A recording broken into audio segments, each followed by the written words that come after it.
যে বিষয়টা আজকে পুরো দেশ জুড়ে হই হই হচ্ছে, আমি প্রত্যেকটা ন্যায়পরায়ণ গণতন্ত্র প্রেমিক ও সংবিধানকে মান্যতা দিয়ে আন্দোলনকে আমি সাপোর্ট করছি।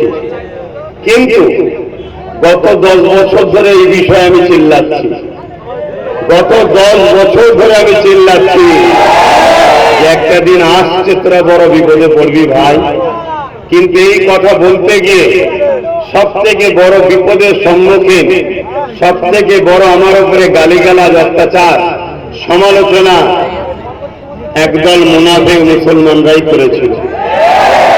আজকে সেই মুনাফিক মুসলমানদের মধ্যে একটা অংশ আবার এই ভোলা পানিতে মাছ ধরার জন্য নেমেছে, বুঝছেন তো নাকি?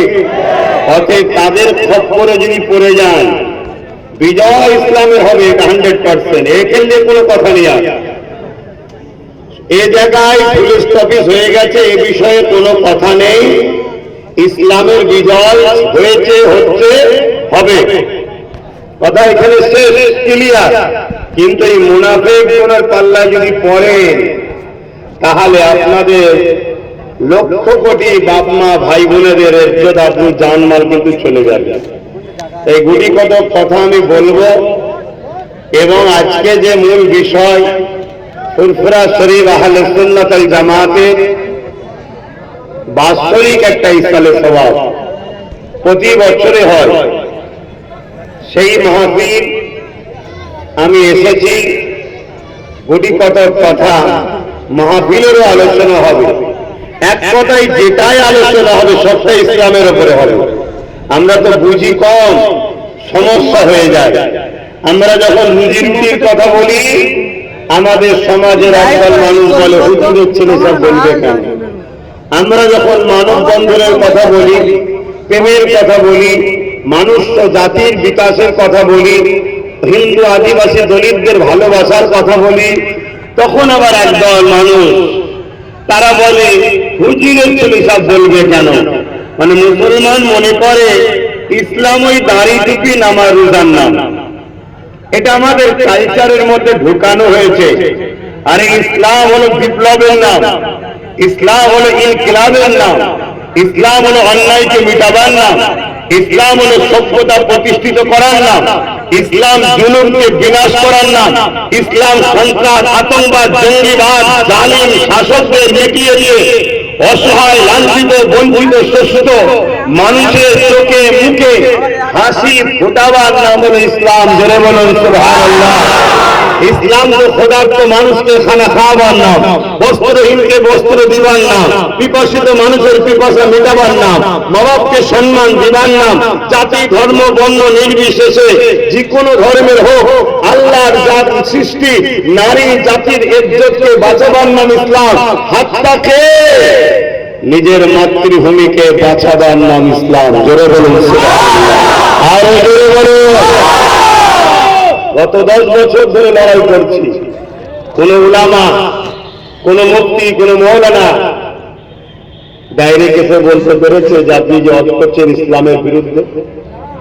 কিন্তু পিছনে সমালোচনা একদল মুনাফিক করেছে না করেন, তার শিকার আজ আমরা হয়েছি। কিন্তু এখান থেকেও উদ্ধার হওয়ার রাস্তা আছে না? না, ইনশাআল্লাহ আছে। কেন আল্লাহ যখন রয়েছে আমাদের সাথে, আমাদের আবার চিন্তা কিসের? কিন্তু আমাদের ঘরে একটি পরিচয় দিতে হবে, আমরা আল্লাহ। তো শুধু মুসলমান তো নাম বললে হয় না, মুসলমান তো শুধু দাবি করলে হয় না, সেটা হাকিকত তো আমাদের প্রমাণও করতে লাগে। তাই গুটি কত কথা বলছি, খুব মন দিয়ে শোনেন। আর নিবার যদি হন নেন, নাই গত 10 বছর ধরে বলছিলাম ওয়াকাফ যাচ্ছে, আজকে বিল হয়ে চলে গেছে। অলরেডি স্টাম্প মারা হচ্ছে, সিল করা হচ্ছে, দখল করা হচ্ছে, ভেঙে দেওয়া হচ্ছে, কাজ শুরু হয়ে গেছে। কথা বুঝলেন? ঠিক তেমনই আজকেও বলে যাচ্ছি, যদি এখান থেকেও না বোঝেন কি করবেন না করবেন জানি না, একটা কাজ কিন্তু করে যাবেন। সে কাজটা হলো এটা, নিজেদের বাচ্চাগুলোর কাফনটা কিনে নেয়। টার্গেট কিন্তু বাচ্চাগুলোকেই শেষ করবে।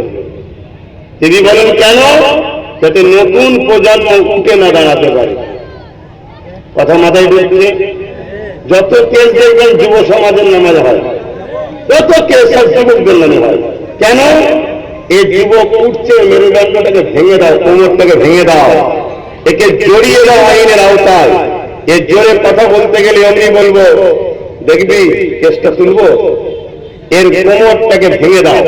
ঠিক তেমনই এটা হলো ফেরাউনের লবি, ফেরাউনের পলিসি। মুসা আলাইহিস সালাম যখন দুনিয়ায় আগমন করবেন, একজন কেউ গণককার, আমরা গণককার মানি না, ফেরাউনকে জানিয়েছিল যে একজন সন্তান জন্মগ্রহণ করতে চলেছে, যে সন্তানটা তোমার এই অন্যায় অত্যাচার শোষণের রাজ ক্ষমতাকে মিটিয়ে দেবে। ফেরাউনের এই কথা শুনে মাথা খারাপ হয়ে গেছে, ঘুম হারাম। ফেরাউন কি করলো?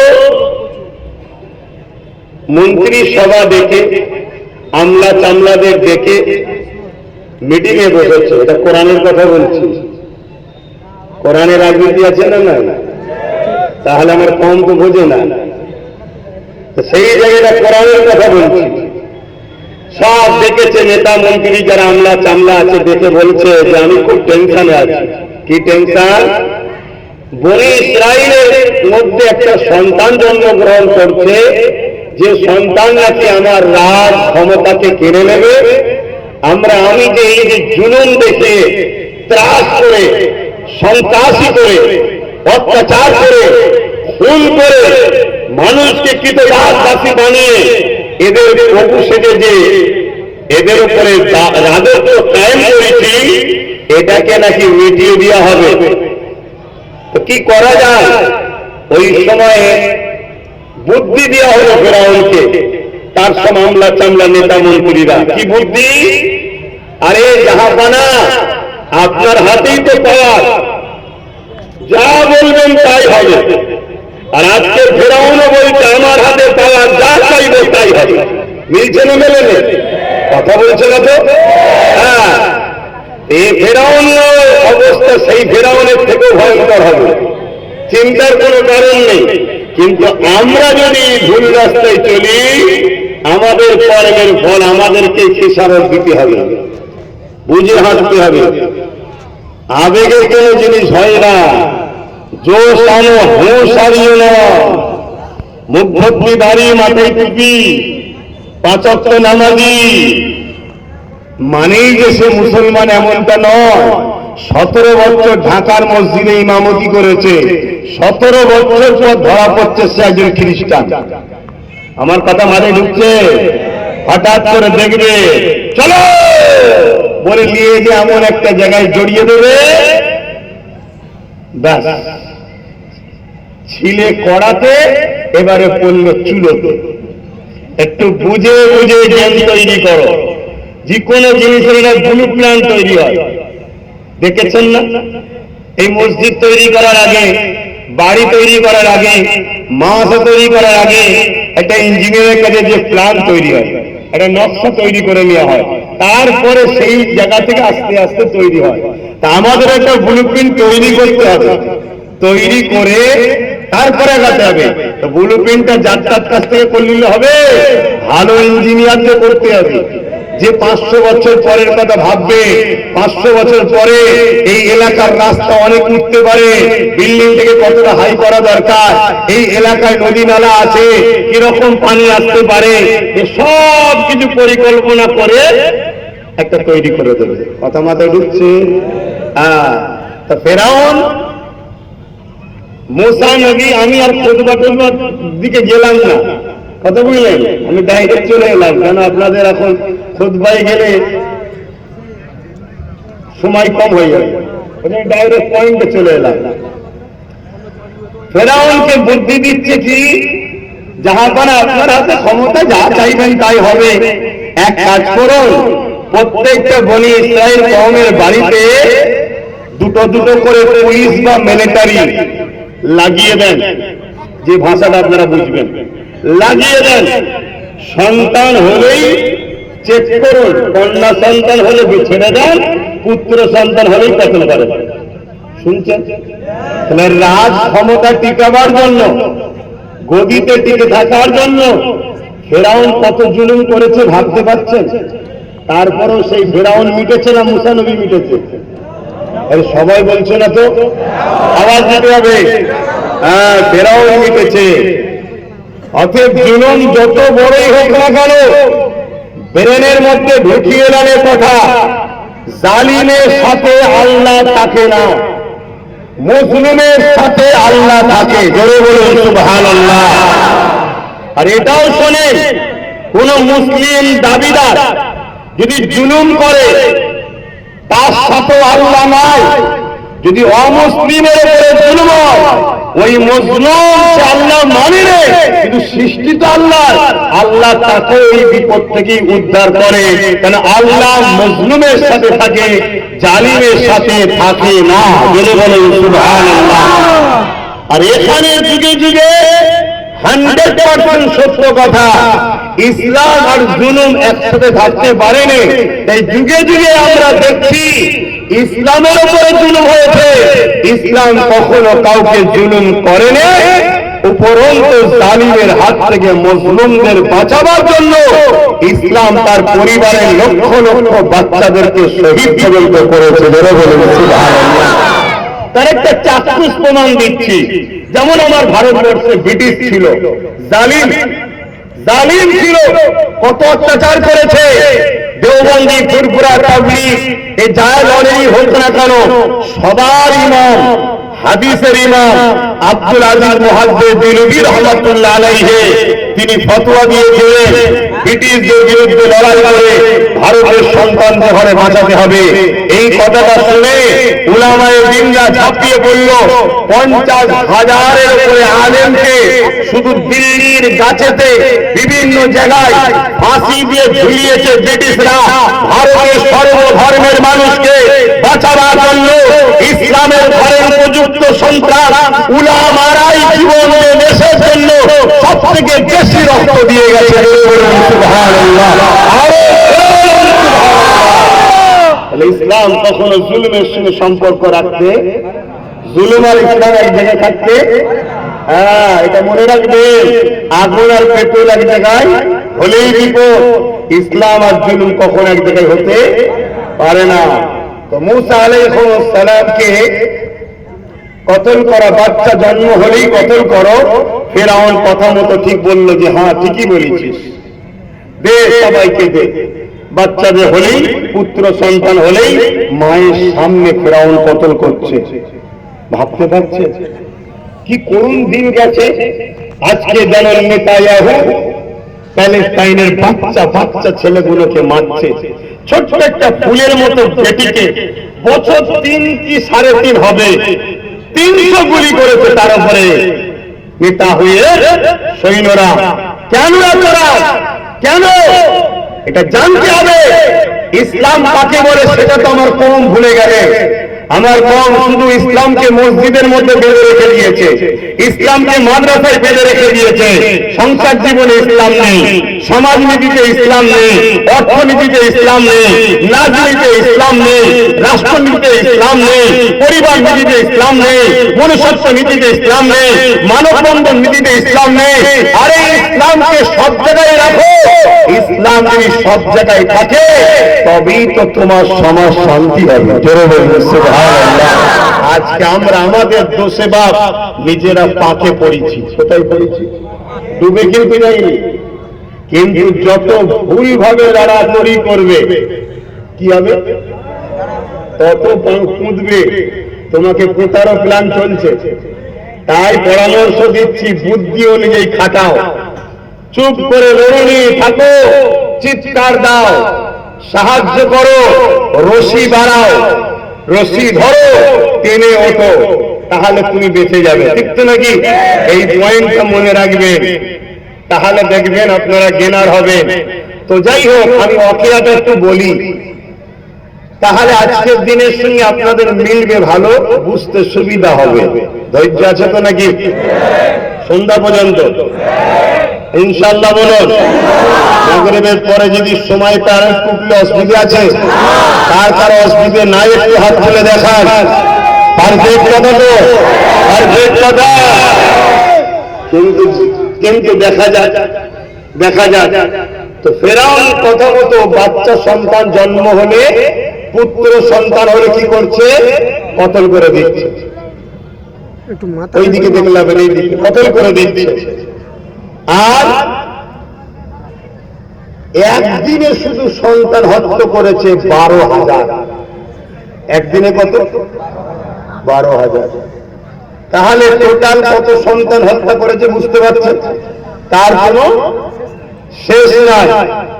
কিন্তু তারপরও বলুন, যার দ্বারা আল্লাহ ফেরাউনকে মিটাবে বলেছিল সেই বাচ্চাটা হত্যা করতে পেরেছে?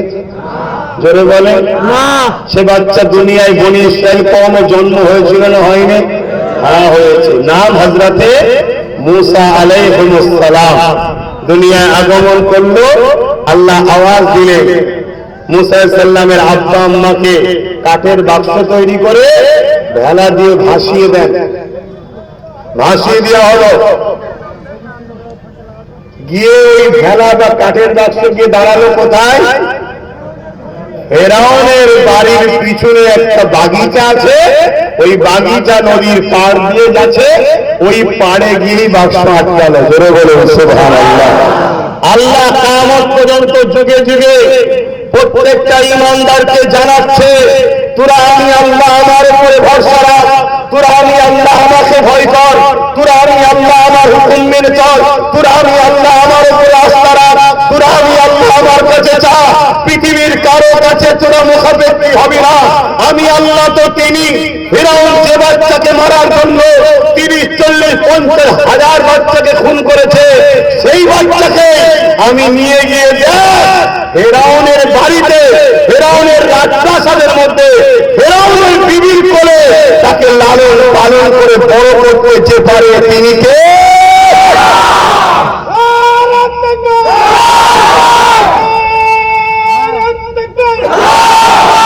অতএব আমরা দুটি হাত দিয়ে বলুন, আমরা সেই আল্লাহর উপরে ভরসা আছে আমাদের। আমার এই জায়গায় আপনাদের সঙ্গে মতে মিল ছিল না, সে ভরসা আমাদের না। সে ভরসা যদি থাকতো তাহলে আজকে মসজিদে যখন নামাজ হচ্ছে, মসজিদের থেকে বেশি লোক এখানে বসেছিল কেন? এর কৈফিয়তটা দেন আপনার আগে। আপনারা বলবেন হুজুর তার তোমার সাথে নেই, আর তোর সাথে আমার সাথে কি থাকবি? তোর সাথে আমি নেই। যে আল্লাহর সে আপনাদের হতে কখনো পারে না। আমাকে তো সে ভালোবাসবে যে আমার আল্লাহর দাস হিসেবে আমাকে মনে করে, সে তো ভালোবাসবে। আজকে লক্ষ লক্ষ যুবক নামাজ পড়ুনি বলেই তো তোমার মসজিদকে টার্গেট করেছিলাম। তোমরা যুব সমাজ যদি মসজিদকে আবাদ করতে, তাহলে ওদের সাহস ছিল তোমার মসজিদের দিকে চোখ তুলে তাকাতে পারে। যাসনি মারবে যুবক আছে, কিনারে দেখতে সব বুড়ো বুড়ো মসজিদে, চল দখল কর, মুসলমানদের মসজিদের উপর দরদ নেই, তাই তো দখল করছে। তাহলে আমাদের ভুল আছে না নাই? তাহলে এই ভুল থেকে ফিরে আসতে হবে না? আচ্ছা বলুন তো ভাই, এসব মসজিদ যদি ভেঙে ফেলে আমার আল্লাহর কি রাজত্ব চলে যাবে? তুমি আর থাকবে না, লেগে পরে অন্য কেউ খোঁজা হবে নাকি? আমার আল্লাহ তোমার আমার হাতের তৈরি করা মসজিদের মুখাপেক্ষী নয়। মসজিদ তুমি আমি বানাই আল্লাহকে রাজি করার জন্য, কিন্তু বানাবার পরও তিনি যে কবুল করছে কি তাও জানি না। কেন তোমার আমার পয়সায় যে কত সলিড আছে আল্লাহ ভালো জানে। ও মাথায় যাবে আমি মসজিদের বিরুদ্ধে মনে হচ্ছে নাকি? না, হাকিকতটা বলছি। তাহলে মসজিদকে আবাদ করা এটা তোমার আমার দায়িত্ব। মসজিদ যখন আবাদ হবে, আল্লাহ তোমার আমার ঘরগুলোকে আবাদ রাখবে। তুমি আমি যদি হাজার হাজার যুবক যে যার এলাকার মসজিদগুলোতে যাতায়াত করতাম, সমাজে ওই যে দুষ্কৃতি মাইন্ডের, ইসলাম বিদ্বেষী যেসব মাইন্ডের লোক আছে, হিন্দু মানে ইসলাম বিদ্বেষী নয়, খ্রিস্টান মানে যে ইসলাম বিদ্বেষী তা নয়, সে মানে না, আলাদা কথা, তার ধর্ম তার কাছে, কিন্তু সে মাইন্ডে ইসলামকে বিরোধী মাইন্ড করতে হবে। এরম হিন্দুদের সব্বার মাইন্ডে আছে নাকি? হাতে গোনা কিছু লোকের মাথায় হোয়াটসঅ্যাপ ইউনিভার্সিটিতে পড়িয়ে পড়িয়ে পড়িয়ে পড়িয়ে তাদের মাথায় বিষটা ঢুকানো হয়েছে। এর জন্য দোষী আমি তুমি কেন? তারা বিজনেসম্যান, তারাই কোটি কোটি ডলার মিলিয়ন টাকাকে দখল করতে চাইছে, মুসলিম প্রপার্টিকে। তো যাই হোক, চলে আসুন। মুসা আলাইহিস সালাম বড় হলেন। আস্তে আস্তে বড় হবার পর মুসা আলাইহিস সালাম দেখছেন ফেরাউন জুলুম করছে। অনেক বড় কথা, পুরো বলতে গেলে তো ওইদিকে যেতে পারবো না, মূল জায়গাটা বলছি। মুসা আলাইহিস সালাম অনেক বড় কথা, একটা দিন ফেরাউনের সঙ্গে মুসা নবীর টক্কর হয়ে গেল। মুসা নবী বনি ইসরায়েলদেরকে বুঝাতে লাগলো, তোমরা আল্লাহকে ধরো, তোমরা আল্লাহকে ধরো, আল্লাহর নীতি আদর্শ মানো, তোমরা আল্লাহর হুকুম মানো, আল্লাহর হুকুম মানো, আল্লাহর হুকুম মানো। এভাবে বুঝাতে লাগলেন। একটা দুটো তিনটে চারটে করে যেসব ছেলেরা বনি ইসরায়েলের দাবিদার ছিল কিন্তু ঠিকভাবে জীবনযাপন করতো না, তারা সব পরিবর্তন হতে লাগলো। এইদিকে ফেরাউন অত্যাচার এত বাড়াচ্ছে যে অত্যাচার বাড়াতে বাড়াতে লাস্টে নিজেকে আনা রব্বুকুমুল আলা খোদা দাবি করে ফেলল। এই পৃথিবীতে দুটো জিনিস চলে, একদল লোক আছে ক্ষমতার জোরে মানুষের প্রভু হতে চায়। এখানে আরো একটা কথা নোট করবেন, আপনারা মনে রাখবেন, মাথায় যুব সমাজকে জানাচ্ছি, কতগুলো শোনো যুব, কতগুলো শোনো। আগামী দিন যা ভয়ানক আসছে তুমি ভাবতে পারবে না, তুমি ভাবতে পারবে না। লাশের পাহাড় তৈরি হয়ে যাবে, চোখ দিয়ে পানি নয় খুন বেরোবে, খুন। গত বছর বলেছিলাম 1 বছর 4 মাস হয়েছে, কথাটা 3 বছর সময় দিয়েছিলাম, আর বাকি আছে 1 বছর 8 মাস। মিলিয়ে দেখে নিও আব্বাস সিদ্দিকীর কথা। আমি আমার বাপের কথা শোনাইনি, আমি মুস্তাফা জানের রহমতের হিস্ট্রি শোনাচ্ছি। 1450 বছর আগে নবী বলে গেছে আজকের দিনে কি হবে, কিয়ামতের আগে কি হবে, ময়দানে মাশরে কি হবে। নবী কেন বলবো, সাহাবাদেরকে কেন আজ করে শোনাচ্ছিল? নবী শিক্ষা দিল, যারা ভবিষ্যৎ রঙের কথা ভাবে না সে জাতি কখনো দাঁড়াতে পারবে না। এজন্য নবী বুঝিয়েছে যাদের কথা ভাবো, আমাদেরকে সব শিখিয়ে দিয়ে গেছে। কিন্তু দুঃখের বিষয়, আমরা এত মুসলমান বসে আছি, আমি যদি জিজ্ঞেস করি কে কে বলো নবীর জীবনী ঘরে আছে, জীবনীটাকে পুরো পড়েছো, কার কার হাত তুলে বলো কে কে নবীর জীবনী পুরো পড়েছো, বলো বলো নবীর জীবনী পড়েছো, বলো।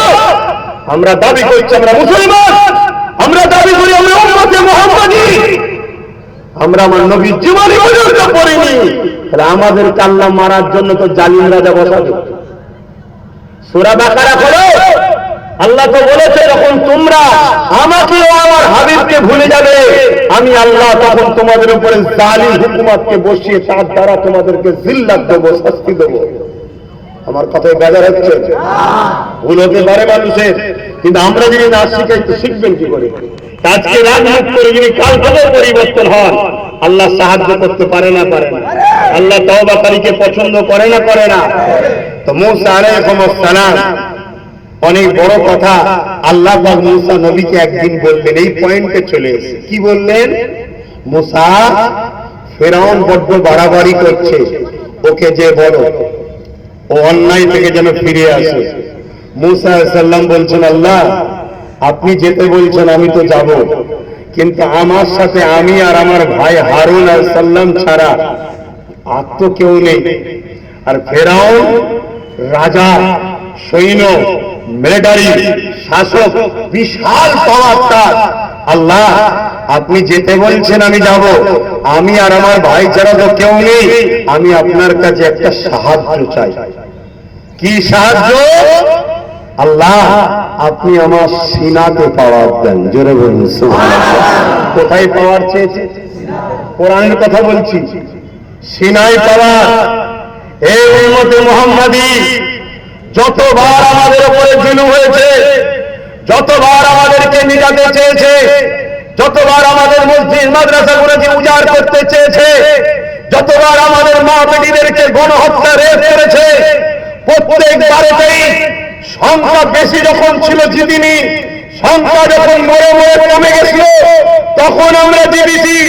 কারণটা কি? চিটে মুসলমানকে নিয়ে লাভ নাই।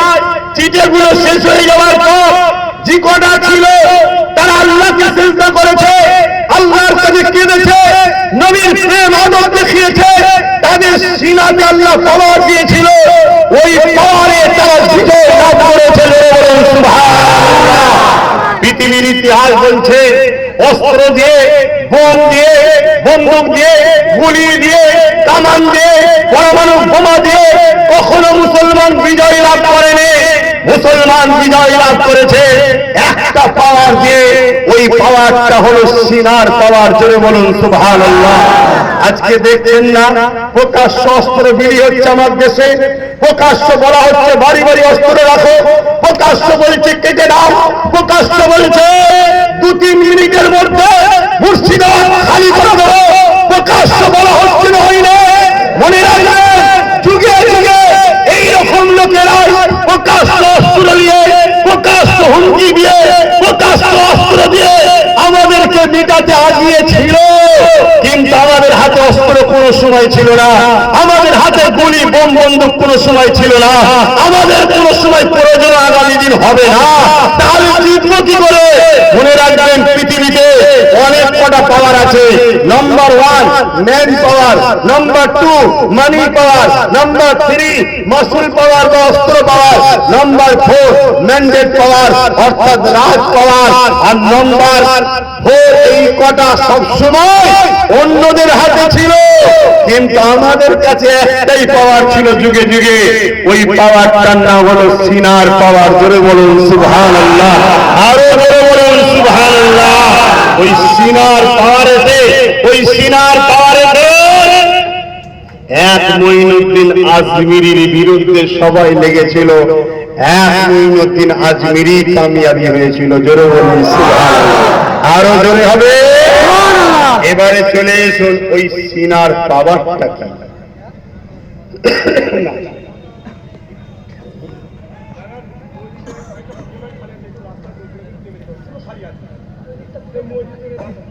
এই সাইডে একটু চলে আসেন না ভাই, রাস্তার মানুষগুলো একটু এই সাইডে চলে আসেন, একদম এই কোনটাই।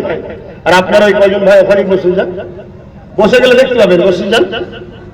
বক্সের আড়াল করবে না, বক্সের এদিকে যাবে না। হ্যাঁ শুনছেন ভাইরা, আপনাকে আমি কি ভুল মেসেজ দিচ্ছি না তারিখে হাদিস শোনাচ্ছি? কোরআন শোনাচ্ছি আপনাদের ঘরে, তারিখে হাদিস শোনাচ্ছি। কোরআনকে খুলে দেখবেন, উলামাদের জিজ্ঞেস করবেন, কোরআনকে যদি 4 হিস্সায় ভাগ করা হয়, এক হিস্সা হলো হুকুম আহকাম রয়েছে, বাকি 3 হিস্সা হলো শুধুমাত্র আল্লাহ নবী আলাইহিস সালামদের জীবনী শুনিয়েছে। কেন? হিস্টোরি, বিগত দিন কিভাবে বিজয় হয়েছে, কি ঘটনা ঘটেছে জানা দরকার আছে না? না, এই জন্য বলে যাচ্ছি বাপ। তাহলে মূসা আলাইহিস সালাম কি পাওয়ার চাইলো? সিনার পাওয়ার। আল্লাহকে বললো নাকি আল্লাহ আমাকে কিছু দেন বোম বন্ধু? হ্যাঁ বলেছে না, আমাকে সিনার পাওয়ার দেন। সিনার পাওয়ার নিয়ে, সিনার পাওয়ারটা কি বলবো, সিনার পাওয়ার নিয়ে ভাই হারুন আলাইহিস সালামকে সাথে করে নিয়ে ফেরাউনের দরবারে গেল। অনেক তর্ক বিতর্ক, লড়াই, অনেক কিছু তর্ক বিতর্ক শুরু হয়ে গেল। মুসা নবীকে ফেরাউন মারার জন্য হাজারো দিক দিয়ে চেষ্টা করছে, কোনোভাবে পাচ্ছে না। ডিফেন্স কে করছে? ডিফেন্স কে করছে? সবটাই আল্লাহ, কিন্তু মাধ্যম কি? সিনার পাওয়ার। মাধ্যম কি? সিনার পাওয়ার। মনে থাকবে তো নাকি? এমন সময় মুসা ফেরাউনকে বুদ্ধি দিল তার সেনারা যে মুসাকে কোনোভাবে হারানো সম্ভব না। কেন? মুসা আধ্যাত্মিক পাওয়ার নিয়ে লড়ছে। তখন ফেরাউনের মাথায় গেল, এক কাজ করো, তাহলে আমরা আধ্যাত্মিক পাওয়ারের লোক নিয়েছি। ফেরাউনের কাছে আধ্যাত্মিক পাওয়ারের লোক পাবে কোথায়? সে জাদুকর ধরে নিয়েছে। কি নিয়ে এসছে? জাদুকর। 70,000 জাদুকর এনেছে, একটা দুটো নয়, 70,000 ফেরাউন নিয়ে এসেছে। মুসা নবী হাজির, প্রতিরোধ হবে। ভাই হারুন আলাইহিস সালাম সাথে আছে। 70,000 জাদুকর লাঠি ছেড়েছে, প্রত্যেকটা লাঠি সাপ হয়ে গেছে। প্রত্যেকটা লাঠি প্রত্যেকটা 70,000 রশি ছেড়েছে, দড়ি সাপ হয়ে গেছে। সব মুসা নবীর দিকে সাপগুলো তেড়ে তেড়ে আসছে। আল্লাহ পাক মুসা নবীকে বললেন, মুসা হাতের লাঠিটা ছাড়ো। হাতের লাঠিটা যেই ছাড়লে বিশাল বড় একটা সাপ হয়ে গেল। জোরে বলুন সুবহানাল্লাহ। কিন্তু বুঝার বিষয়, 70,000 রশি ছেড়েছে, 70,000 সাপ হয়েছে, তখন সুবহানাল্লাহ বললেন না। আর মুসা নবী যে লাঠি ছেড়েছে, সাপ হয়েছে, সুবহানাল্লাহ বললেন। তাই তো নাকি? হ্যাঁ, কারণ আছে। কারণ হলো এটা, আমরা শুধু সুবহানাল্লাহ বলেছি তা নয়। 70,000 জাদুকর যখনই দেখলো মুসা নবীর হাতের লাঠিটা সাপ হয়েছে, তারা সবাই উঠে দাঁড়িয়ে মুসা নবীর কদমে এসে বলছে, হুজুর আমাকে আপনার গোলাম হিসাবে কবুল করেন। জোরে বলুন সুবহানাল্লাহ। আরো জোরে বলা যাবে না? ইসলামকে ভয় কেন বুঝতে পারছেন তো? হ্যাঁ, যারাই বিরোধী করেছে তাদের লোকেরা সব ইসলামে চলে যাচ্ছে। বুঝতে পারছেন না? পারেননি, দোকান ঠেকাতে পারছে না, খদ্দের পালাচ্ছে। আমেরিকা চেয়েছিল ডব্লিউ বুশ যে ভারত আমেরিকা থেকে ইসলামকে মুছে দেবো। আমার আল্লাহ বললেন, তুই কি চাইবি ওটা বড় কথা নয়, আমি যেটা চাইবো ওটাই বড় কথা। তাই তো নাকি? ফাইসাল্লাহ জমিনে হয় না আসমানে হয়? জোরে বলছেন না কেন? হ্যাঁ, আসমানে হয়। তা আমার আল্লাহ বললেন, তুই ইসলামকে মুছে দিবি বলছিস আমেরিকা থেকে, আমি তোর ঘরে ইসলাম ঢুকাবো। বুশের একটা কন্যা ছিল, তাকে আল্লাহ মুসলমান বানালো এবং হাফেজা, কোরআনের হাফেজও বানিয়ে দিলেন। জোরে বলুন সুবহানাল্লাহ। রোজ কোরআন তেলাওয়াত হচ্ছে ঘরে। আল্লাহকে বুঝতে পারছেন? আল্লাহকে চিনতে পারছেন? হ্যাঁ, সেই আমেরিকা বা ইউরোপ দুনিয়া, তারা আজকে তাদের বিবৃতি, তাদের কথা, আমার কথা নয়, পেপার পত্রিকায় বেরিয়েছে। ইউরোপ দুনিয়া বলছে আগামী 40 থেকে 45-এর মধ্যে ইউরোপ দুনিয়া হবে সংখ্যা গুরু ইসলাম। জোরে বলুন সুবহানাল্লাহ। চিৎকার করে সুবহানাল্লাহ। অনেকে হয়তো বলবে ইসলাম হবে, ওরা খুশি। আরে কেন খুশি হবে না? ইসলাম যেখানে থাকবে ওখানে জুলুম থাকবে না। ইসলাম যেখানে থাকবে ওখানে নারীর উপর অত্যাচার থাকবে না। ইসলাম যেখানে থাকবে ওখানে জুলুম, অত্যাচার, ঘুষ থাকবে না। ইসলাম যেখানে থাকবে ওখানে বৃদ্ধাশ্রমে পাঠিয়ে মাকে অপমান করা হবে না। ইসলাম যেখানে থাকবে ওখানে বড়দের সম্মান, ছোটদের স্নেহ হবে। ইসলাম মানেটাই তো বুঝলাম না। ইসলাম যেখানে থাকবে সেখানে ক্ষুধার্ত মানুষগুলোকে খানা দেওয়ার জন্য সবাই আগিয়ে আসবে। কারণ ইসলামের সব থেকে উত্তম কাজ, প্রফেট মুহাম্মদ রাসূলকে এক ইহুদি জিজ্ঞেস করছে, ইসলামের সব থেকে ভালো কাজ কি? আমার নবী বলছেন, ইসলামের সব থেকে ভালো কাজ হলো ক্ষুধার্ত মানুষকে খানা খাওয়ানো। জোরে বলেন সুবহানাল্লাহ। ওই ইহুদি জিজ্ঞেস করছে, ক্ষুধার্ত মানুষ যদি অমুসলিম হয়? আল্লাহ নবী বললেন, আমি তো মানুষ বলেছি, আমি তো মুসলমান বলিনি। তার মানে এটা দাঁড়ালো, আমরা যদি সত্যি ইসলামের অনুসারী হয়, আমার প্রতিবেশী হিন্দু যদি ক্ষুধার্ত থাকে ওকে খানা দিতে হবে। আমার প্রতিবেশী আদিবাসী সাঁওতাল বাগদি যদি ক্ষুধার্ত থাকে ওকে খানা দিতে হবে। আমার প্রতিবেশী অন্য ধর্মের মানুষের গায়ে কাপড় না থাকলে, পরনের বস্ত্র না থাকলে, তারা বিপদে থাকলে তাদের পাশে দাঁড়াতে হবে। এটা হলো ইসলামের সব থেকে ভালো কাজ। জোরে বলুন সুবহানাল্লাহ। আরো চিৎকার করে বলুন সুবহানাল্লাহ। আজকে ভারতবর্ষে এসসি সম্প্রদায়ের মানুষ খারাপ বলেন না। আপনি মানুষ, আমি মানুষ, আপনি আমার ভাই, আমি আপনার ভাই। কেন? আপনার প্রথম শুরু তিনার থেকে, আমারও প্রথম শুরু তিনার থেকে। আপনার প্রথম বাবা যিনি, আমারও প্রথম বাবা তিনি। আপনার প্রথম মা যিনি, আমারও প্রথম মা তিনি। পৃথিবীতে দুটো মানুষ এসেছিল, একজন আদম আর একজন হাওয়া। ইনাদের দুজনের মিলনে পৃথিবীতে মানুষ এসেছে।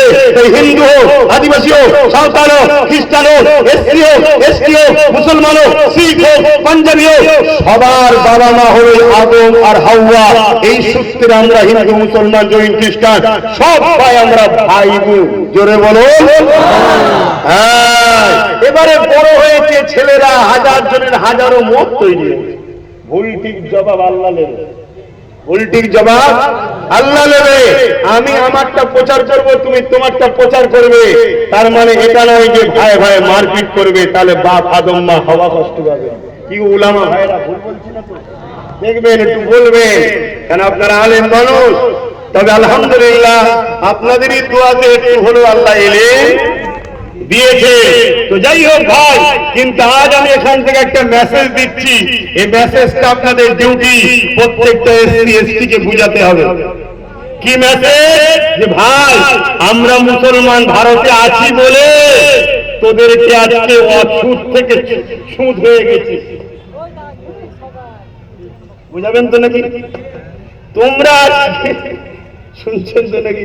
ভাই আমরা মুসলমান আছি বলে আজকে তোদেরকে দাম দিচ্ছে। কি বলছে? আমরা সবাই ভাই ভাই।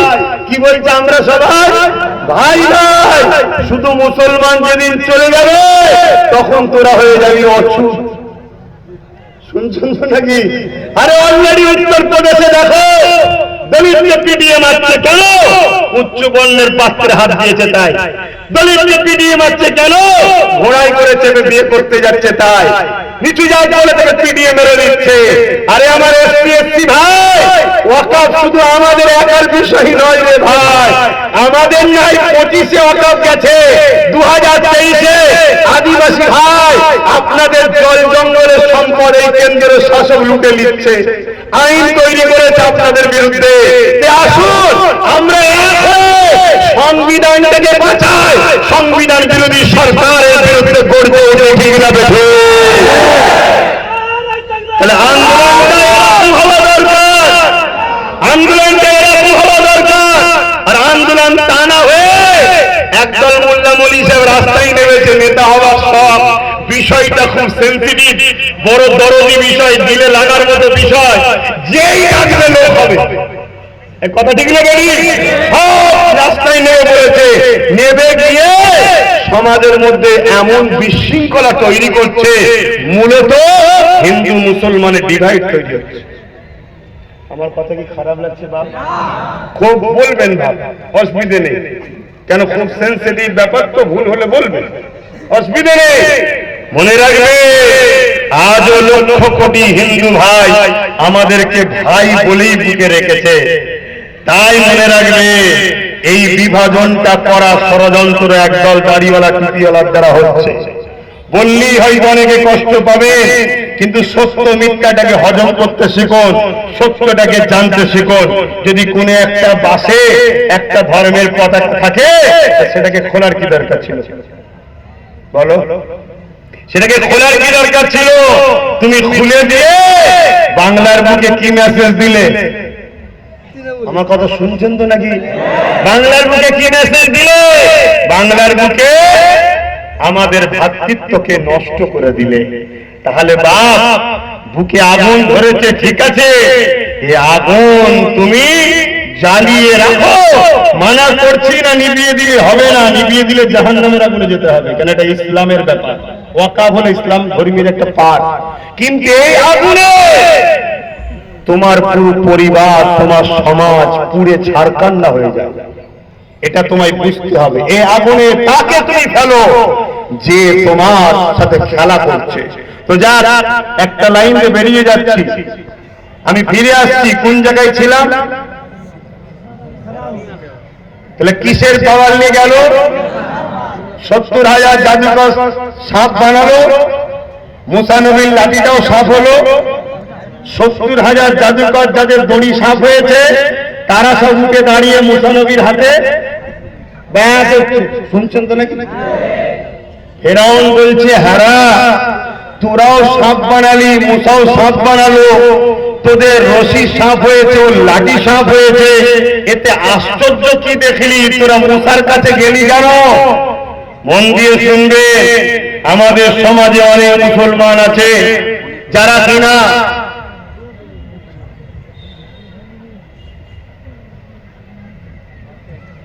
এই জলসার কোনো কমিটি নেই, তারা কমিটিকে মজবুত হতে হবে, আর না হয় কোনোবারে যারা শুনে জিজ্ঞাসা, যারা শুনছেন তো কি কথা বলছিল? হ্যাঁ, এই সমাজে কিছু মুসলিম নামধারী জুব্বাওয়ালা টুপিওয়ালা মুসলিম দরদি ইসলামের স্কলার আছে যারা কারামতকে অস্বীকার করে, মুজিজাকে অস্বীকার করে, আছে না নাই? এরা হলো আমাদের সমাজের সবথেকে বড় মুনাফিক গাদ্দার। আরে মুসা নবীর দিকে কেন গেল 70,000 জাদুঘর? 70,000 জাদুঘর বলতে লেগেছে, এ ফেরাউন শোনো, আমরা রশি ছেড়েছি সাপ হয়েছে, আর মুসাও লাঠি ছেড়েছে সাপ হয়েছে। এর মধ্যে অনেক পার্থক্য আছে। কি পার্থক্য? আমরা রশি ছেড়েছি সাপ হয়েছে, জনগণ দেখছে, কিন্তু রশিটা দড়িটা দড়ি আছে। মুসা নবী যে লাঠি ছেড়েছে ওটা শুধু লাঠি নেই, ওটা সত্যি কারেরই সাপ হয়ে গেছে। জোরে বলুন সুবহানাল্লাহ, আরো জোরে বলুন সুবহানাল্লাহ। জাদু আর মুজিজার মধ্যে পার্থক্য বুঝলেন? অর্থাৎ জাদু রশি থাকে, জনগণ দেখছে সাপ, জনগণের চোখে ধোকা দিয়ে হলে এটা সাপ। কিন্তু মুসা নবী যে লাঠি ছেড়েছে ওটা সম্পূর্ণ পরিবর্তন হয়েছে। আর তার নবীদের দ্বারা যখন এই অলৌকিক ঘটনা আল্লাহ ঘটায় ওটাকে বলা হয় মুজিজা, আর এই অলৌকিক ঘটনা যখন ওলিদের দ্বারা হয় এটাকে বলা হয় কারামত। জোরে বলুন সুবহানাল্লাহ। ভাইরা আমার, তাহলে মুসা নবীর দিকে এইভাবে চলে গেল, সিনার পাওয়ারে মুসা নবী কামিয়াবি হলেন। জোরে বলুন সুবহানাল্লাহ। চলে আসেন আমার নবীর পিরিয়ডে, ডাইরেক্ট চলে আসছে আমার নবীর সময়, ডাইরেক্ট আমার নবীর সময় চলে আসছে। বদর বলে একটা স্থান আমরা সবাই জানি, জানেন? 1000-এর উপরে আবু জেহেল বাহিনী, 1000-এর উপরে তারা মক্কার থেকে মদিনায় হামলা করতে গিয়েছিল, জানেন তো নাকি? আল্লাহ নবী মক্কার জমিনে ছিলেন, আমার নবীর উপরে আবু জেহেলের রাগটা কিসের? আমার নবী ইনসাফের কথা বলে, আমার নবী ইনসানিয়াতের কথা বলে, আমার নবী ন্যায়ের কথা বলে, আমার নবী গরিবের কথা বলে। হে উম্মতে মুহাম্মাদী শোনো, আমার নবী নারীদেরকে হত্যা করা হতো বন্ধ হওয়ার কথা বলে। আজকে সেই নবীর উম্মত আমি যদি বলি ভারতবর্ষের আদিবাসী দলিত মুসলিম সহ যে কোনো ধর্মেরই হোক না কেন নারীদের উপরে রেপ হচ্ছে বন্ধ করো। আমি যদি বলি তিলকপুরের ইনসাফ হলো না কেন, ধর্ষণ বন্ধ করো, এই মুসলমানের একদল বলবে হুজুরের ছেলে ওয়াজ করতেছে, এই কথা বলবে কেন? তাহলে আমাদের উপরে খোদার লানত হবে না, হবে না? আরে ইসলাম তো নারীদের একজন বাঁচাবার নাম, ইসলাম তো খোদার্থ মানুষের পক্ষে দাঁড়িয়ে জালিমদের বিরুদ্ধে লড়াই করে খোদার্থ মানুষের মুখে খাবার তুলে দিবার নাম। রাজ আমার নবী সাল্লাল্লাহু আলাইহি সাল্লাম যখন মক্কার জমিনে এসে বলল, হে আবু জেহেল, তুমি রাজ ক্ষমতা দিয়ে মানুষকে লুটছো কেন? রাজ ক্ষমতা দিয়ে গরিবের খানা লুটছো কেন?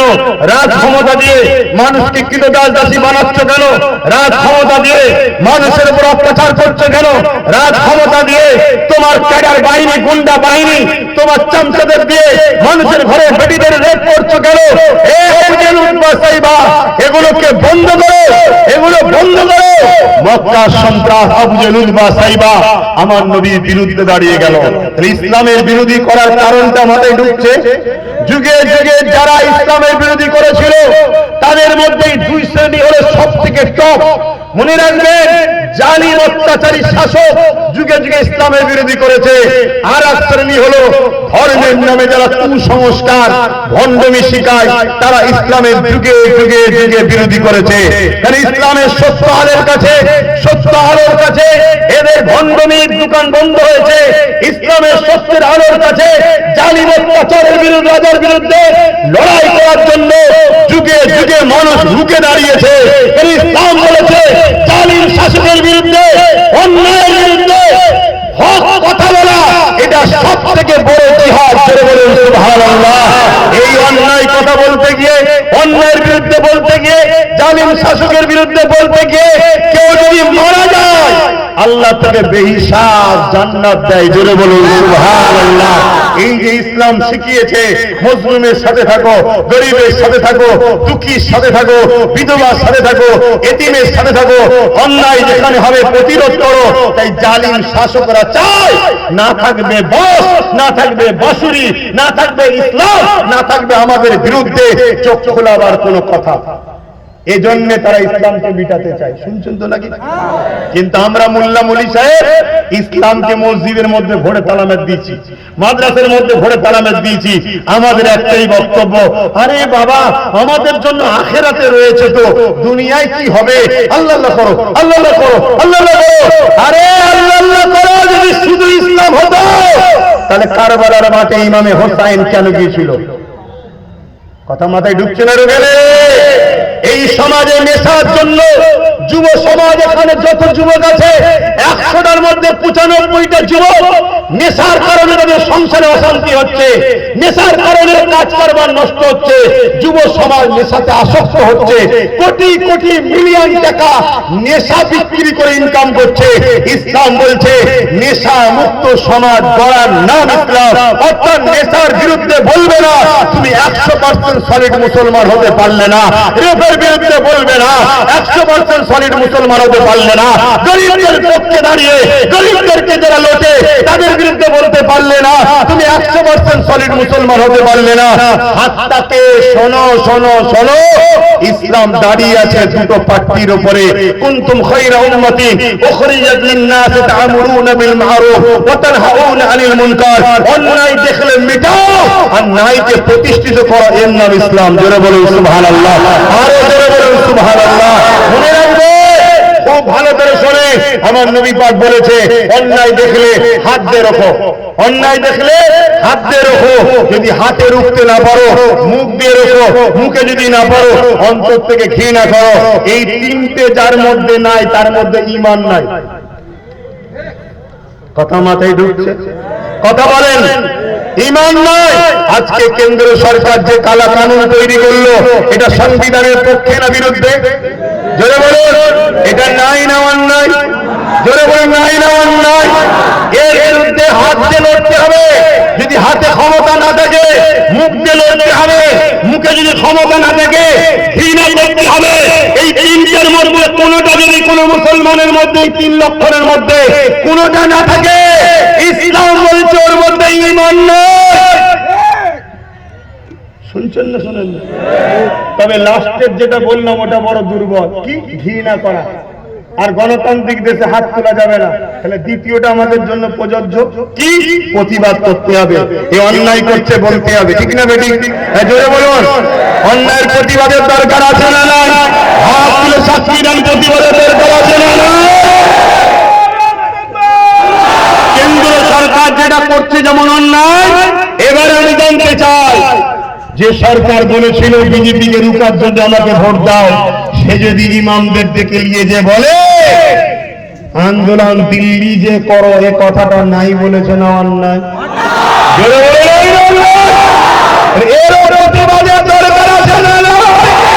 ওকে আজ থেকে প্রমাণ হবে এই কথার প্রতিবাদ যে মোল্লা মলি সাহেব পীর পীরজাদা করবে না, তার মধ্যে ঈমান নাই, ঈমান নাই, ঈমান নাই, ঈমান নাই।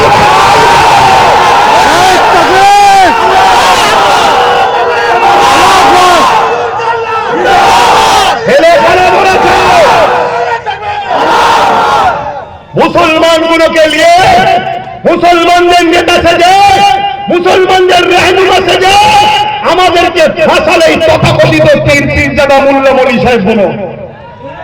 শুনছেন না? শোনেন না? কেন্দ্র সরকার যেটা করেছে অন্যায়, এর প্রতিবাদ করতেই হবে। ঠিক তেমনি যে কথা দিয়েছিল কলিকাতার রেড রোডে গিয়ে, এই ঈদের নামাজের কোথায় কথা বলে? ঈদগায়। ঈদগায় ঈদের নামাজ হয়। ঈদগাতে আপনাদের মা বোনেরা যায় কেন? ঈদের নামাজ বা কোন নামাজে বা নামাজেতে যেতে নাই। মুসলমানদের ধর্মের নামাজ মুসলিম মা বোনেরা যেতে পারে না কলিকাতার রেড রোডে, তাহলে রাজ্যের সিএম কি করে গেল মহিলা হয়ে? তাহলে সে যেমন অন্যায় করেছে, তার থেকে বড় অন্যায় যেসব মোল্লা মলি সাহেবরা লিখেছে। কথা বলুন, অন্য ধর্মের গ্রামের মানুষ তার নাও জানা থাকতে পারে, কিন্তু জিসা মোল্লা মনি সাহেব ইনাকে নিয়ে গিয়ে ইনার থেকে মোটা অঙ্কের টাকা নিয়ে এত লোক একটু প্রচার করলেন, টাকাটা দিয়ে দেন। ওই গাদ্দার গুলোকে চিনা দরকার আছে না? না, আমরা মরিছি কোথায় বুঝতে পারছো? লোহার তো কাজই বা কাটা, লোহার কাজ কি? কাটা। ইসলাম বিদ্বেষী যারা, তারা তো আমাদেরকে কাটবেই, তারা তো আমাদের মসজিদ মাদ্রাসা ভাঙবেই। কেন্দ্র সরকার ওয়াকফ আইন করে মিটাচ্ছে, রাজ্য সরকার মাদ্রাসা শিক্ষক বন্ধ করে মিটাচ্ছে। এদের সবার একটাই কাজ, ইসলামকে শেষ করো। শুনছেন না? কিন্তু ইনি বলেছিলেন মুসলিম দরদি, তর্কের খাতিরে নাই মেনেই নিলাম। কিন্তু আজ যখন বেটা মুসলমান গুলো ভেসে গেছে, তামিলনাড়ুতে 5% মুসলমান, সেখানকার সিএম সুপ্রিম কোর্টে কেস করছে।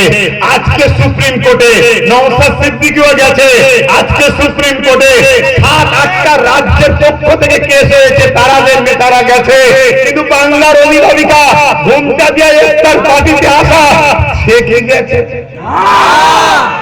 সে ইমামদের নিয়ে গেছে সেটিং করতে, সেই ইমামদের ঘরে ডেকেছে সেটিং করতে। বাঁচা বাবা, তোদের টাকা দিলাম, একটু বলবি নি আমাদের হয়ে?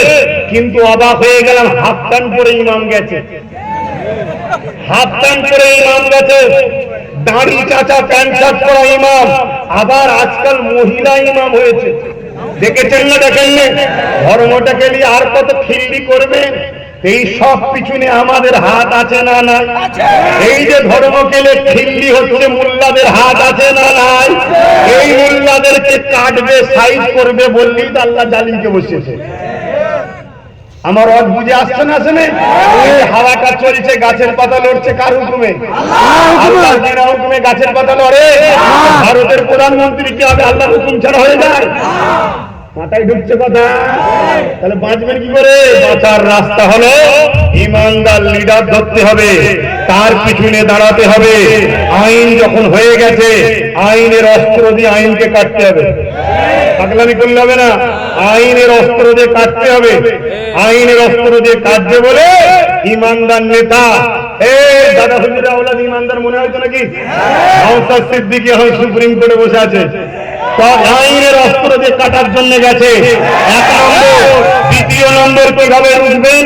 দ্বিতীয় নম্বর রুকার হলো কি? রাজ্য যে দায়িত্বে আছে, তিনি যদি কেস করে আর 10 কোটি মানুষ কেস করে, এক হবে না আলাদা হবে? না, একই হবে। তাহলে 10 কোটি মানুষের উনি প্রতিনিধি। এখন আমি ভোট নাও দিতে পারি, কিন্তু উনি এখনো আমার মুখ্যমন্ত্রী, ঠিক না ভাই? এটা মানতে হবে ভাই। আমি আনাড়ি মুসলমান নয়, যুক্তিতে কথা বলতে হবে। আমি বিজেপিকে ভোট দিই না, তাকে ঘৃণা করি, সে ধ্বংস হয়ে যাক তার জন্য বদদোয়া করি, কিন্তু তারপরেও আমায় মানতে হবে মোদী আমাদের প্রধানমন্ত্রী। এটা মানতেই হবে। কেন? কোথায় বাড়ি ভারতের, তোমাদের প্রধানমন্ত্রীকে তুমি বলবে নাকি আব্বাস সিদ্দিকী? তাহলে কি বলবে? তো বলতেই হবে। কিন্তু তার কাজ কাম, তার কথাকে আমাদের পছন্দ নয়, ঘৃণা করি, তার উপরে লানত হোক। সে যেভাবে দেশকে ধ্বংস করছে, আল্লাহ তাকে ধ্বংস করে দিক, বলুন আমিন। কিন্তু এটা মানতে হবে, ঠিক না বেটি? তাহলে 10 কোটি লোকের প্রতিনিধি এখন রাজ্যের সিএম, তিনি যদি কেস করে, তার মানে 10 কোটি লোক কেস করলো, তিনি কেস করবে। সবার বলা দরকার আছে না নাই? ঝগড়া করার দরকার নেই, ভালোবেসেও তো বলা দরকার। আজকে যতগুলো হাফ প্যান্ট পরা ইমাম গেল, দাড়ি চাঁদা প্যান্ট শার্ট পরা ইমাম গেল, মহিলা ইমাম গেল, বা একটা দুটো পীর যারা যে কটা গেল, একটা কেউ বলেছে আগামী দিন আপনার সাথে যেমন ছিলাম আগামী দিন থাকবো? আমাদের অনুরোধ, এই আইনের বিরুদ্ধে বিধানসভায় নিন্দা বিল পাস করে সবকটা এমএলএ এমপি কে নিয়ে 230টার উপরে এমএলএ আমরা দিয়েছি না, দিই না, সবকটাকে নিয়ে আপনি সুপ্রিম কোর্টে কেস করুন। আপনি আমাদের অভিভাবিকা, আপনি বলেছিলেন যা হবে মুসলমানদের আমি আছি, অতএব এইটা মুখে বললে হবে না, লাগু করতে দেবো না। এ মুখে বললে হয় না। যদি মুখে বলে তোকে খাইয়ে দিলাম, পেট ভরে যাবে? তার জন্য প্রয়োজন খাবার আসা, সামনে খাওয়া, পেটে যাওয়া, ঠিক না বেটি? অতএব আপনি যে কেস করো, যদি এই বিপদে কেস না করে, নিন্দা বিল যদি না পাস করে, এবং যদি তার এমএলএ এমপি মন্ত্রীদের কেস কামারি না করে, এরপরও যতগুলো মোল্লা মনীষা পীর যারা এর বিরুদ্ধে না বলে চুপ থাকবে, জানবেন সবকটা দালাল। এ মনে থাকবে, আমার সঙ্গে কারা হাত তুলে সাক্ষী দেন, তারা একমত হাত তুলে সাক্ষী দেন, হাত লম্বা করে দেখান, হাত লম্বা করে রাখবে না।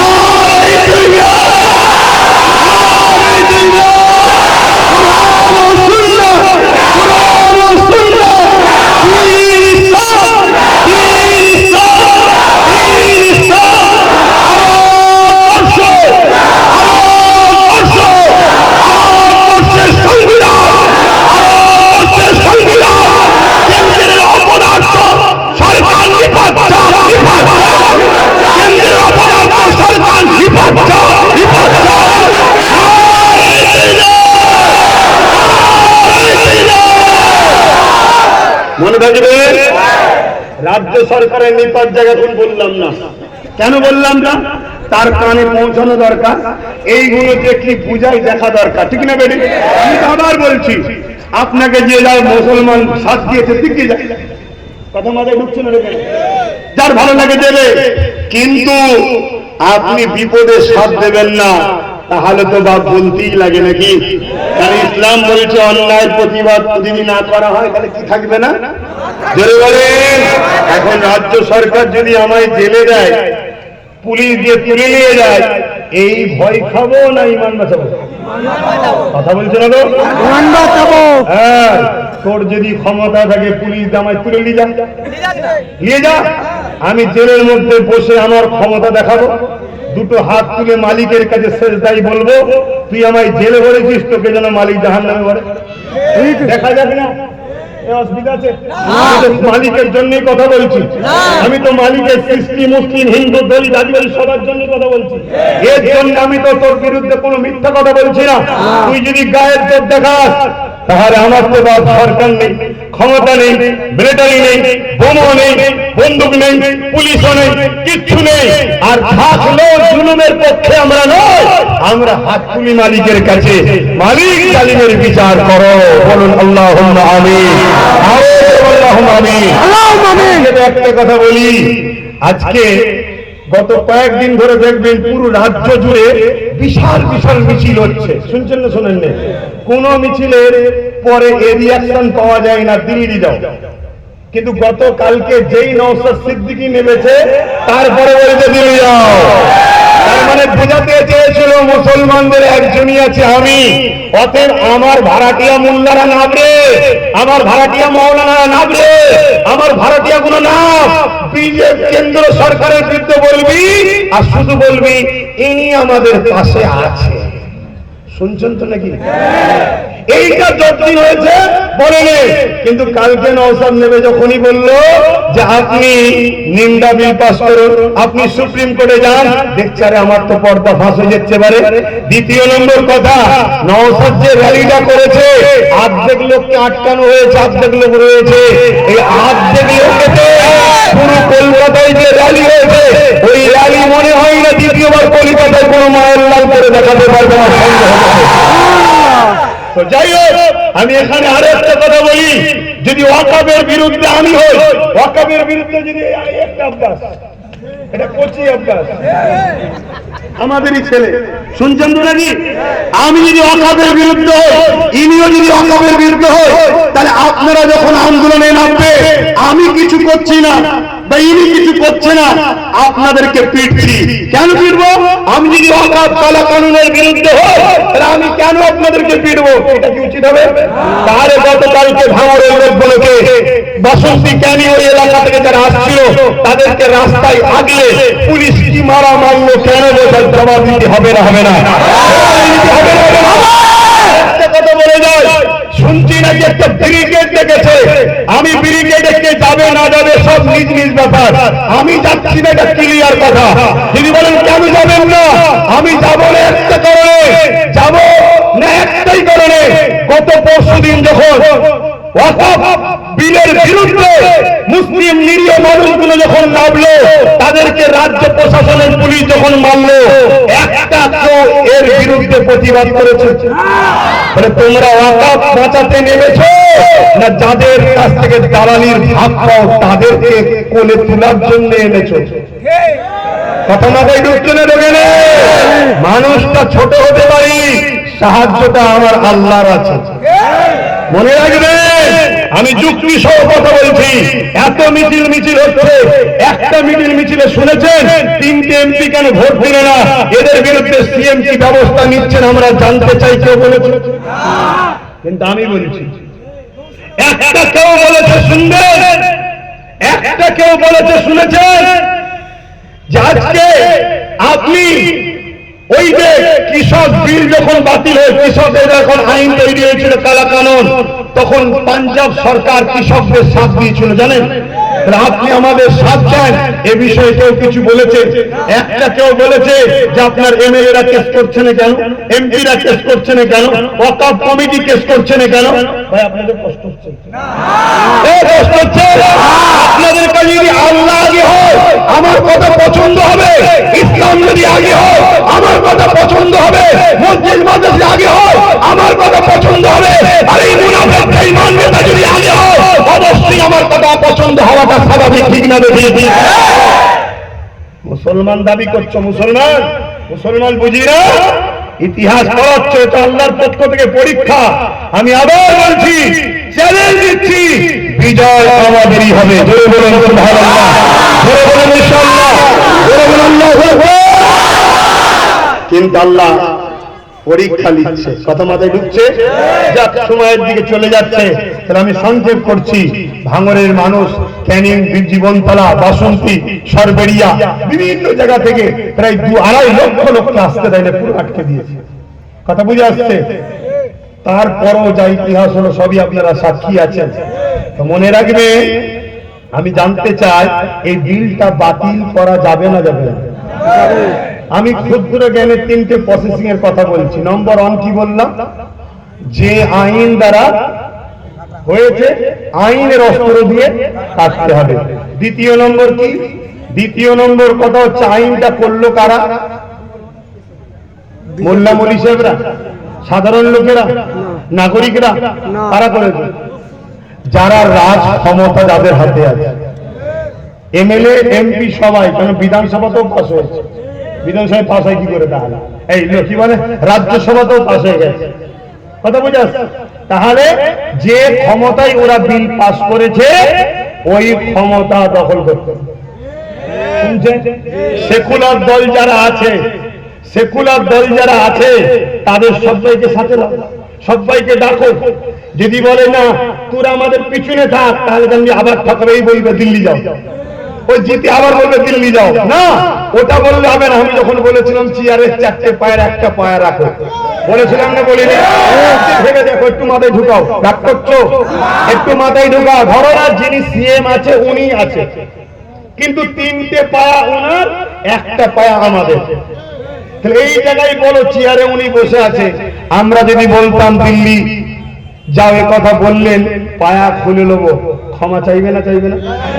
আমরা যদি বলি এক্ষুনি দিল্লি যে আপনাকে কেস করতে হবে, যাবে না যাবে না? মানে একটা পায়া খুলে নিলেই চেয়ার পড়ে যাবে। এই জন্য বলেছিলাম যে নিজেদের একটা হাতে পায়া রাখো। সব ছেড়ে দিউনি, 77 বছর ছেড়ে ছেড়ে ছেড়ে ছেড়ে যেই গাছে একটা প্রবাদ বাক্য আছে, যে কোনো জায়গায় গেলেই সেই নাকি ভক্ষণ করে। কথা বুঝে আসছে? অতএব যে এসব বাবা আমাদেরকে ভক্ষণ করবে, তাই নিজেদের হাতে পাওয়ার রাখা দরকার আছে না? না, এই পাওয়ার তৈরি করো। 5 বছর যাক, 10 বছর যাক, সংখ্যা গরিষ্ঠতা দিয়ে বিল পাস করেছে, সংখ্যা গরিষ্ঠতা দেখিয়ে আইন পাস করে আবার ওই বিলকে বাতিল করাতে হবে ইনশাআল্লাহ। দুটো রাস্তা বললাম। 3 নম্বর রাস্তা, কৃষক ভাইয়েরা কিভাবে বিল বাতিল করেছিল। কৃষক ভাইয়েরা কিভাবে বাতিল করেছে জানেন? শুধু আন্দোলন নয়, একটানা আন্দোলন করতে তখনই পেরেছে যখন রাজ্যের সরকার সাথ দিয়েছিল, পাঞ্জাব সরকার সাথ দিয়েছিল। কি বলেছিল? গাড়ি ভাড়া, তেল খরচ, থাকা, খাওয়া সব আমার, কেউ মারা গেলে 2 লাখ, 3 লাখ, 5 লাখ করে টাকা দেবো, আন্দোলন করো। তাই কৃষকরা সাকসেসফুল হয়েছে। আজকে এই আইনকে বিজানো যাবে। প্রত্যেকটা সেকুলার রাজ্য যেগুলো আছে, যেখানে কংগ্রেস, বাম বা টিএমসি, এদের সবার উচিত আমাদেরকে সাথ দেওয়া, ঠিক না বেটি? যদি সাথ না দেয়, মনে রাখবে সব শিয়ালের একই ডাক। কেউ প্রকাশ্য গুলি করে মারছে, কেউ বিষ খাইয়ে মারছে। ইসলাম ও মুসলমানকে শেষ করো। যদি স্বাদ না দেয় তাহলে মনে রাখবে রসুনের মাথা কোনো আলাদা আলাদা, পিছনটা কিন্তু সব দেখবেন এক জায়গায়। মাথায় ঢুকছে? আন্দোলন বাংলায় হবে না হবে না? জোরে বল হবে না হবে না? হাত তুলবে হবে না হবে না? হাত তুলবে হবে না হবে না? কার সাথে করবে? কার সাথে করবে? যারা দালালি করতে নামছে তাদের সাথে। একটু বুঝে বুঝে কাজ করতে হবে না হবে না? হ্যাঁ, হাফ পান পরওয়ালা যাদের সঙ্গে ইমাম এসে করবেন না। এখন আমি সালাম দেবো, আপনাদের অসুবিধা হচ্ছে। সালাম দিবার পর একটা জরুরি ঘোষণা দেবো, জরুরি একটা এলান দেবো। প্রয়োজন হয় আমিও যদি ডাকি আপনারা আমার ডাকে সাথ দেবে। আমি একা থাকবো, সাথ দেবে? সাথ দেবেন, আপনাদের সাথ দিবেন। দোকান হয়তো দোকান হয়তো আপনারা কোথায় ডাকবো সে বিষয়ে একটু বলছি, আগে সালামটা দিয়ে নি।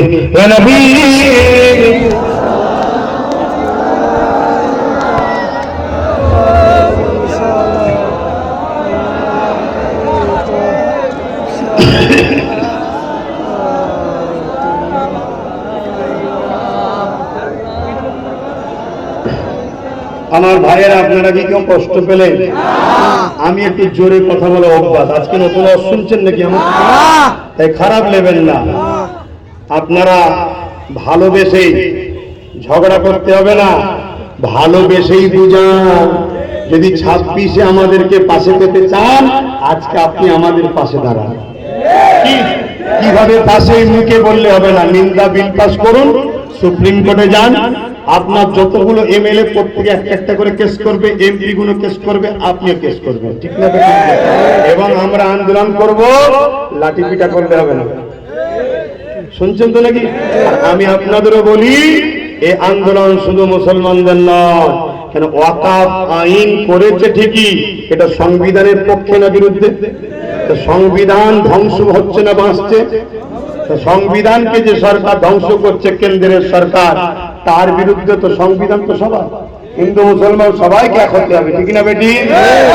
তাই বুঝান সব ভাইদেরকে। আদিবাসীদের জায়গায় নিয়েছে আমাদের, এরপরে হিন্দু ভাইদের দেওবন্দ সম্পত্তি আছে নিয়ে নেবে, তারপরে শিখ পাঞ্জাবি সব পান নেবে। কেন? সরকার হিন্দু দরদি নয়। 50 টাকা করে গ্যাসের দাম বেড়ে গেছে, হিন্দুদের জন্য কম নাকি? 2 টাকা করে তেলের দাম বেড়েছে, হিন্দুদের কম? 14 টাকায় ওষুধের দাম বেড়েছে, হিন্দুদের কম? তাহলে এই সরকার যে কেন্দ্রে বসে আছে সবার বিরুদ্ধে, এটা বোঝানো দরকার আছে না? না বোঝানো নেই। যখন তখন যেখানে খুশি ডেকে দিলে হবে না, একটু বুঝে সুঝে কাজ করতে হবে।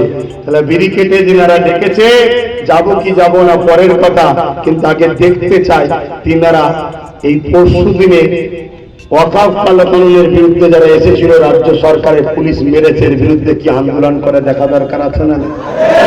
হ্যাঁ, চেনো আপন পরকে। ইয়া নবী সালাম, ইয়া রাসূল সালাম, ইয়া হাবিব সালাম,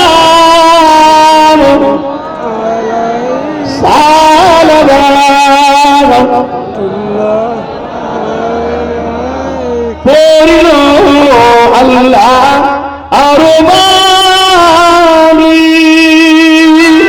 ওহালো দুঃখে এই রজন হইল জগৎ অনুরানী, আমিনা অনির্বাণী সালাম, ইয়া রাসূল সালাম, ইয়া হাবিব সালামাতুল্লাহ। সময় কম, একটু দোয়া করতে হবে। আর একটা কথা বলবো, সকলে তাড়াতাড়ি গায়ে গায়ে বসে, তাড়াতাড়ি বসো। বিসমিল্লাহ শরীফ, দুরূদ শরীফ। সূরা ফাতিহা ইখলাস শরীফ পড়ো। সংক্ষেপ সময় একটা ছোট্ট করে কথা শুনছেন তো? আমি প্রতি বছর আহলে সুন্নাত ওয়াল জামাত দ্বারা এই মাহফিলটা করি, এতে আপনারা খুশি নাকি?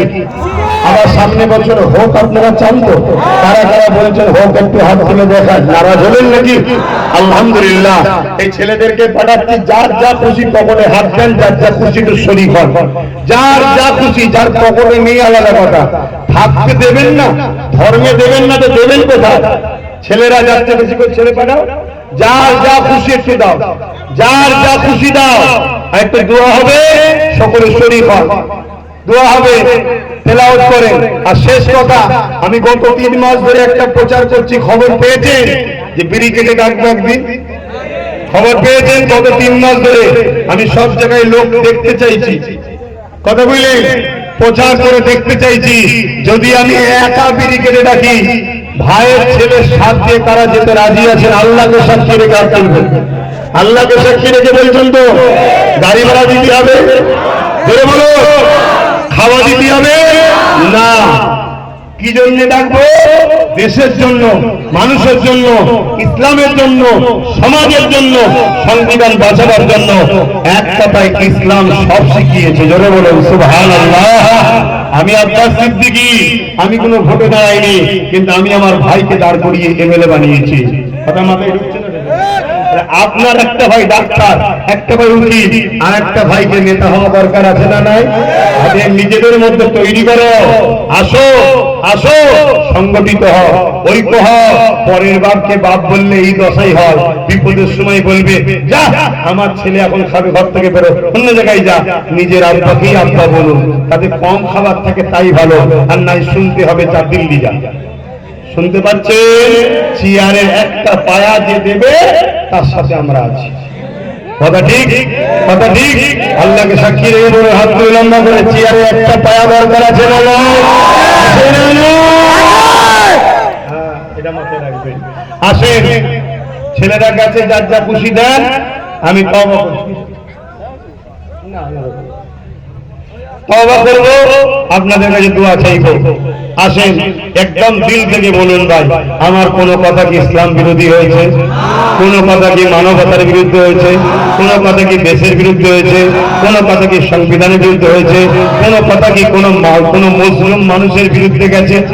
আমার কথা ভাই জালিমদের বিরুদ্ধে গেছে 100%। আমি স্বীকার করছি ভাই, জালিমদের বিরুদ্ধে তো আল্লাহ। তাহলে আপনারা কি আল্লাহর বিরুদ্ধে যাবেন? তাহলে আমার বিরুদ্ধে যে লাভ নেই ভাই, কেন আমি আল্লাহকে খুশি করার জন্য চেষ্টা করছি, আল্লাহ সৃষ্টিগুলোকে বাঁচাবার জন্য চেষ্টা করছি। হিন্দু, মুসলিম, আদিবাসী, দলিত, শিখ, পাঞ্জাবি সবাই আল্লাহর সৃষ্টি, আমাদের ভাই। কিন্তু আমার ধর্ম, আমার উৎসব ইসলামকে নিয়ে আমরা থাকবো। আল্লাহুম্মা আমিন। আল্লাহ একদম সময় সংক্ষেপ, খোদা আমার কম, আমার